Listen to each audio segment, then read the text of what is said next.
स्थान पर आकर के जो हम लोग हनुमान जी महाराज के प्रति मनन चिंतन और भक्ति भाव प्रदर्शित करते हैं, उसका बहुत बड़ा लाभ पूरे समिति पर है, हम सभी पर है। और हमारा तो मानना है कि हनुमान जी महाराज के शरण में आने के बाद उन्होंने हमें बहुत कुछ दिया है। हो सकता है डॉक्टर साहब के मुखार बिंद से जो वाणी निकली हो वह भी पूरी हो जाए, हनुमान जी की जैसी कृपा। और हमको लगता है हम सभी पर उनकी कृपा है। और इस समय तो पूरे भारतवर्ष पर हनुमान जी की बहुत बड़ी कृपा है। पूरा भारतवर्ष सुंदरकांड में हो गया, ऑपरेशन सिंदूर सुंदरकांड में हो गया। सरकार ने कहा जिन मोहि मारा ते मैं मारे, यह सरकार का वक्तव्य था। और कल सेना ने कह दिया बिना न मानत जलद जड़ गए 3 दिन बीत, बोले राम सकोप तब भय बिन होय न प्रीत। यह हमारे हनुमान जी महाराज की कृपा है। एक बार बोलिए सियावर रामचंद्र की जय, पवन सुत हनुमान की जय। आज से हम लोग सुंदरकांड के प्रसंग में प्रवेश करते हैं। जैसा कि नाम है, नाम के अनुरूप सुंदरकांड की प्रथम चौपाई ही सुंदरकांड को अति सुंदर बना देती है।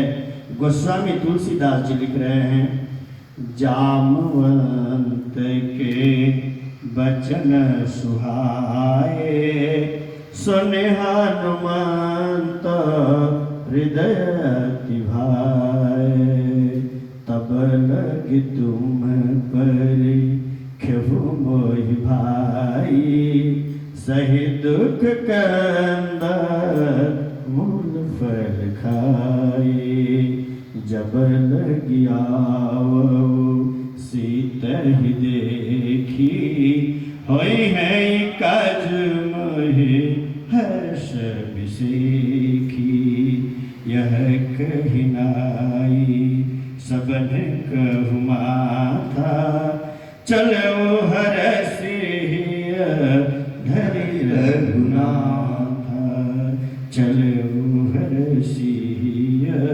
धरि रघुनाथ। पहली चौपाई में गोस्वामी तुलसीदास जी लिखते हैं, हनुमंत जी की वचन बहुत ही सुहावनी, बड़ी सुंदर, बड़ी अच्छी, और यह हनुमान जी के दिल को भा गई, पसंद आ गई। अब एक साधारण सी बात है कि अगर कोई बात बहुत अच्छी है, बहुत सुंदर है, तो पसंद क्यों नहीं आए? आनी ही चाहिए। लेकिन गौर करिए तो ऐसा होता नहीं है। एक चोर से कहिए कि सदा सत्य बोलो, यह बात सत्य तो है, सुंदर भी है, क्या आएगी? नहीं आएगी। एक कामी व्यक्ति से, कामी व्यक्ति जो सर्वस्व स्त्री को ही समझता, वो हमेशा काम वासना में, श्रृंगार रस में ही डूबा रहता हो, उससे कहिए माता पिता की सेवा कीजिए। बात तो सत्य है, सुंदर है, माता पिता की सेवा करनी चाहिए। क्या वह पत्नी की सेवा छोड़कर माता पिता की सेवा करने जाएगा? नहीं। तो बात सुंदर होना अलग बात है, उस बात का पसंद आना बहुत बड़ी बात है। तो यहाँ पर जामवंत जी जैसा वयोवृद्ध अनुभवी जो बात रख रहा है, हनुमान जी जैसा नौजवान वीर पराक्रमी उस बात को सुन रहा है। यह बात वाकई अपने आप में बड़ी गुण है। जिस सभा में कोई बुजुर्ग बैठा हो और उस बुजुर्ग की बात वह नौजवान, वहां के नौजवान सुनते हो, तो जितने भी कार्य होंगे सारे कार्य सुंदर ही सुंदर होंगे। इसीलिए इसका नाम सुंदरकांड जो है यह जस्टिफाई होता है। बहुत से कारण सुंदरकांड नाम रखने के लिए। डॉक्टर साहब अनुमति हो तो जरा मैं बुजुर्गों के बारे में भी कह दूं। बुजुर्ग होना चाहिए सभा में, ये तो सत्य है, लेकिन कैसा बुजुर्ग होना चाहिए ये भी जानिए। आजकल बहुत से ऐसे भी बुजुर्ग हैं जो बड़ी क्रांति ला देते हैं। क्रांति लाने वाला नहीं, शांति लाने वाला बुजुर्ग चाहिए। विशेषता क्या? सहसभा न सभा यत्र नाशन्ति वृद्धा, सह वृद्धो न वृद्धो यो न वदति सत्यम, सह सत्यम न सत्यम यच्छलम भुपैति। वह सभा सभा नहीं है जिस सभा में वृद्ध न हो। वह सभा सभा नहीं जिस सभा में वृद्ध नहीं हो, और वह वृद्ध नहीं हो जो सत्य नहीं बोलता हो। वह वृद्ध नहीं है जो सत्य नहीं बोलता है, और वह सत्य नहीं है जिसमें छल छिपा हुआ है। सत्य भी ऐसा होना चाहिए जिसमें छल नहीं हो। महाभारत में प्रसंग आया है, स्वस्थाम अमरो नरो व कंजरो। सत्य तो है लेकिन छल छिपा हुआ है।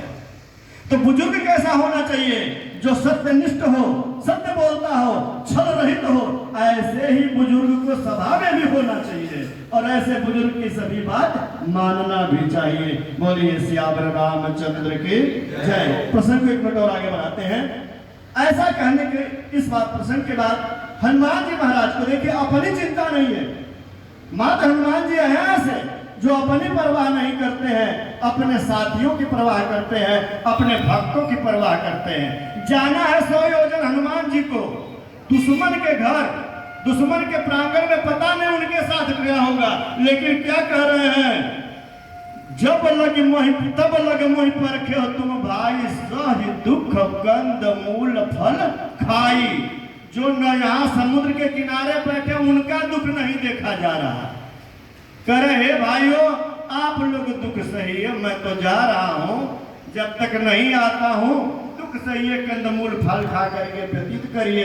किष्किंधा में तो आप लोग हैं नहीं कि तरह तरह के पकवान मिलेंगे, फल मिलेंगे, समुद्र का किनारा है, थोड़ा बहुत नारियल वगैरह मिलेगा, जो मिलता है उसी से अपना जीवन व्यतीत करिए।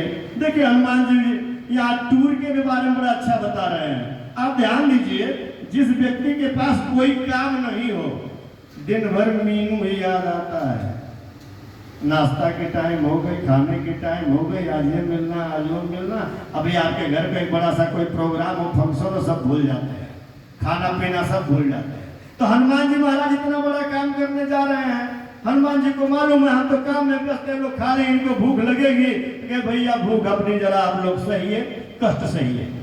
इसके बाद अगली लाइन लिखी गई है कि हनुमान जी को यह हर्ष हो रहा है कि सीता जी का अवश्य दर्शन होगा, और यह कह करके उन्होंने सबको प्रणाम किया है।